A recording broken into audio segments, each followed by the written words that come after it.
Soy Steve Anderson, vicepresidente de la ICDR. Me encargo de manejar de los listas de los árbitros y mediadores de la ICDR aquí en México y también de las actividades y capacitaciones de nuestros árbitros y mediadores. Vamos hoy día a hablar de los beneficios de mediación antes y durante del procedimiento de arbitraje. Tengo el placer y honor de hacer esta presentación con la licenciada Cecilia Azar y el licenciado José Antonio Rodríguez Márquez. Los dos son destacados y reconocidos practicantes de mediación aquí en México. Nosotros hemos visto como 10% de nuestros casos históricamente en mediación.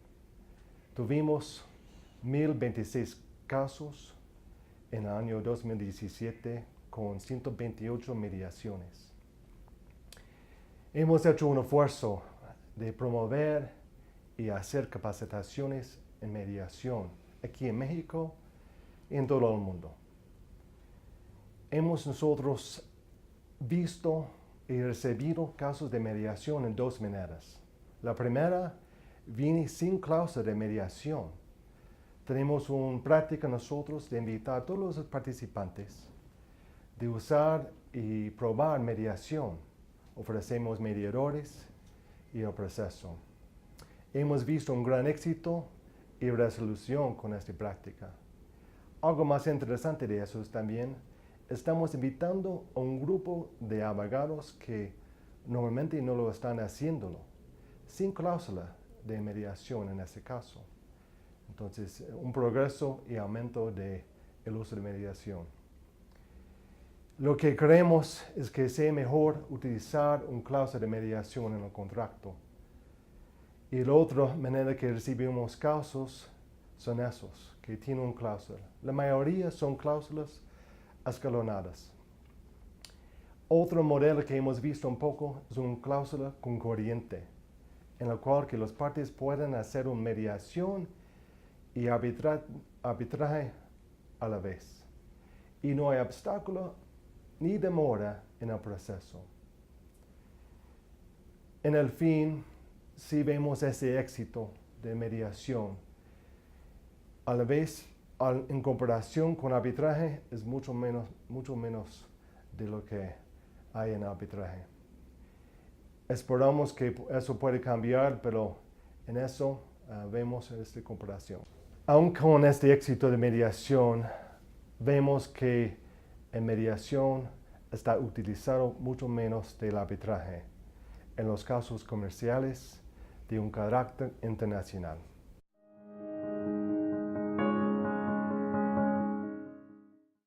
Gracias, Steve, por presentarnos un panorama general del uso y éxito de la mediación. Ahora tengo el gusto de reiterar la bienvenida a la licenciada Cecilia Azar, quien es una experta y pionera en la mediación comercial. Ceci, con la brevedad del tiempo que tenemos, ¿nos podrías compartir algunas inquietudes, algunas ideas que pudieses tener alrededor de la mediación, en particular en 3 temas? Primero, ¿cómo hacer que la mediación pudiera tener el éxito y la amplitud de uso que tiene el arbitraje? Esa sería la primera idea. La segunda, ¿es posible que las partes quieran irse a la mediación una vez que ya esté iniciado un litigio o un arbitraje? Y por último, ¿qué ventajas y qué desventajas ves en las cláusulas escalonadas? Bien, los medios alternativos de solución de controversias en realidad siempre han existido. Cualquiera de nosotros podemos solicitarle a un tercero que nos ayude a comunicarnos mejor, o podemos solicitarle a un tercero que resuelva una controversia decidiendo qué es lo que debemos hacer. Ahora, para institucionalizar el recurso a los mecanismos alternativos y fortalecer su aplicación, claro, deben existir ciertas acciones y ciertos momentos importantes en el país, digamos. Si tomamos el ejemplo del arbitraje, en 1993, por ejemplo, incorporamos al Código de Comercio la Ley Modelo de la Comisión de Naciones Unidas para el Derecho Mercantil Internacional. Esta ley modelo se conoce como la Ley Modelo de UNCITRAL, por las siglas en inglés, y es una ley reconocida a nivel internacional y en México la incorporamos al Código de Comercio, como decía, en 1993. Además, bueno, con el crecimiento de las relaciones internacionales, del comercio internacional en esos años, el arbitraje surgió como un mecanismo apto para resolver este tipo de controversias y recomendable en cuanto a su uso. Obviamente este movimiento pues generó el fortalecimiento de instituciones internacionales, su presencia en México, el crecimiento de instituciones nacionales o el establecimiento de instituciones nacionales que administran procedimientos arbitrales en México, y todo ello empezó a generar que los abogados tuvieran mayor confianza en recomendar la inclusión de esas cláusulas de arbitraje en los contratos y con ello ir acumulando una serie de experiencias, de casos que generaron justamente el fortalecimiento del uso del arbitraje en México.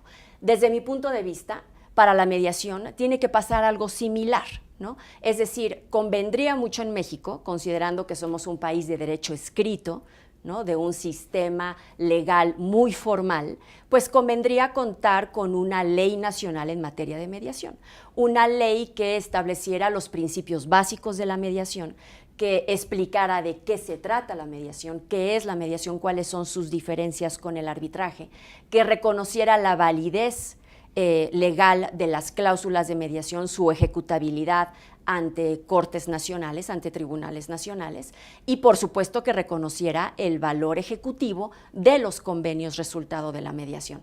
Con esta ley, desde mi punto de vista, también se generaría un fortalecimiento de las instituciones administradoras de mediaciones que podrían con mayor confianza recomendar sus reglamentos de mediación y por lo mismo los abogados se sentirían con mayor confianza de poder explicar a los clientes de qué se trata la mediación, cómo está regulada y entonces qué significa pactar una cláusula de mediación en los contratos.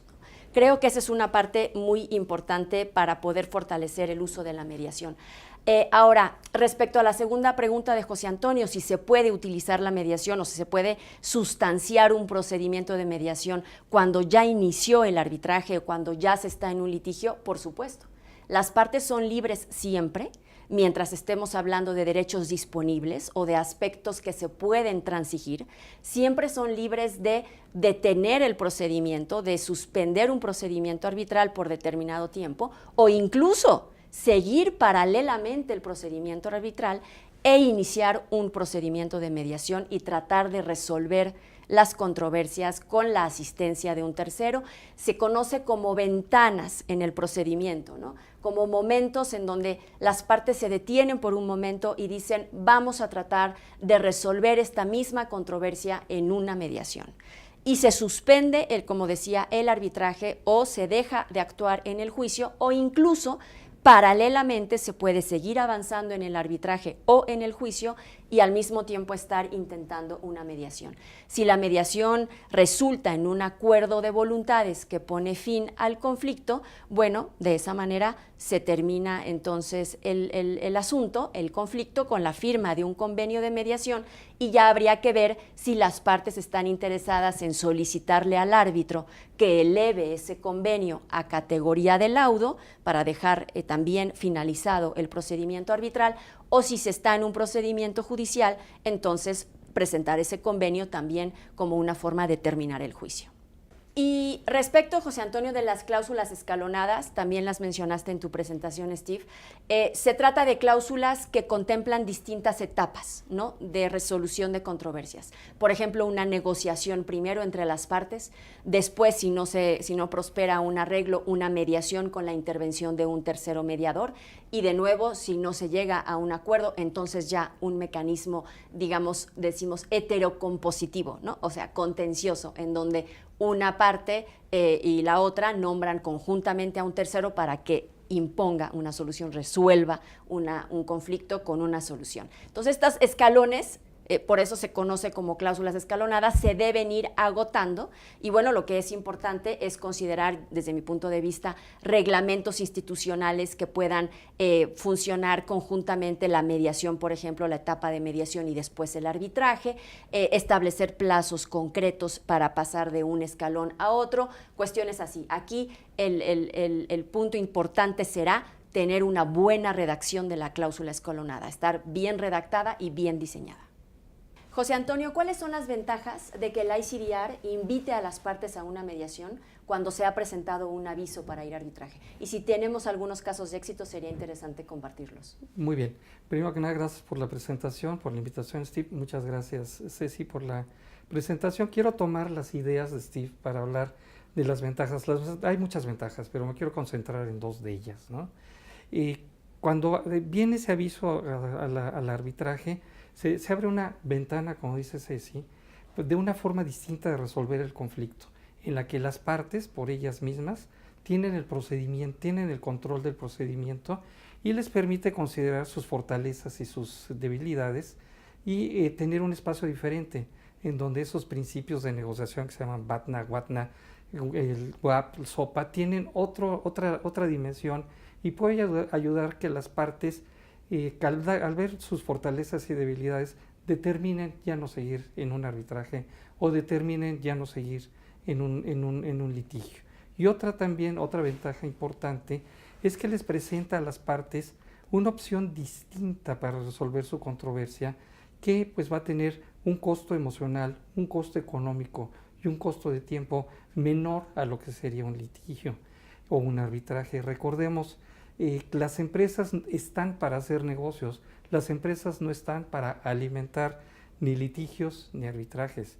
Y también los abogados pues tienen que conocer la mediación, pues no se puede promover, no se puede defender lo que no se conoce. Casos de éxito en la mediación sí existen. Lo interesante de la mediación es que, a diferencia del arbitraje, pues alguien gana, alguien pierde. En mediación sí podemos hablar de casos de éxito. Uno muy breve, que vi hace algunos años, había un contrato en un distribuidor y un fabricante de piezas muy especializadas de alta tecnología, y pues el contrato tenía una cláusula de mediación. Empezó a haber problemas. El distribuidor invita a la otra parte, al fabricante, a que se vayan a la mediación, y pues resultó que había un tema de comunicación, se resolvió el problema y las partes llevan ya varios contratos renovados, llevan cerca de 30 años en una relación comercial, y para eso sirve la mediación, para vivir y y continuar conviviendo. Y me gustaría aquí dejar este caso, darle nuevamente a Steve las gracias por esta invitación, y pues conocer a Ceci, a Steve, si nos pueden también compartir algún caso de éxito que hayan vivido en la mediación. Pues yo muy brevemente comentar un caso en donde las partes llevaban mucho tiempo en este problema, en esta discusión, en una controversia que surgió de su contrato, y en el que particularmente en este caso la participación y la recomendación de los abogados de someterse a la mediación fue crucial, ¿no? Aquí yo lo único que quiero decir es que el crecimiento de la mediación y la utilización de la mediación descansa en gran medida de la explicación que los abogados hagan a sus clientes de las ventajas de este mecanismo. Y en este caso que les menciono, fue patente cómo el convencimiento que generaron los abogados fue lo que hizo que las partes realmente participaran en el procedimiento y vieran sus beneficios. Quiero agradecer a José Antonio y Ceci por esta presentación. Terminando, quiero compartir un ambiente que hemos visto nosotros recién. Hemos tenido un caso recién con un parte de México que no tuvieron cláusula de mediación y lo probaron y fue exitoso. En otro caso, tenemos un caso grande y escogimos un mediador de México. Los dos nos dan un ambiente que tenemos algo para ver en el futuro. Muchísimas gracias.